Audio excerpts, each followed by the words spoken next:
కొత్తలు కొట్టాలి కొత్తగా ఇంకా కొత్తలు ఏరా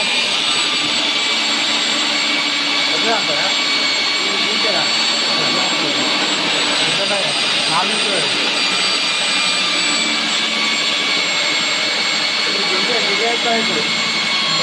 రేపు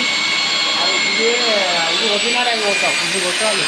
ఎప్పుడు టైం పడుతుంది అదే ఆ టైం అప్పుడే అది కొడతాం ఆ పక్కన ఒక 2-3 ఉన్నాయి అదే ఇది వచ్చినప్పుడు అది అవుతుంది ఒకటేసారి చెప్తే ఇది అది కొట్టుకొని పోదాం కదా ఆరోజు తెప్పించింది కదా అది మంచి యాక్సెక్ట్ పని అవుతుంది అవుతుంది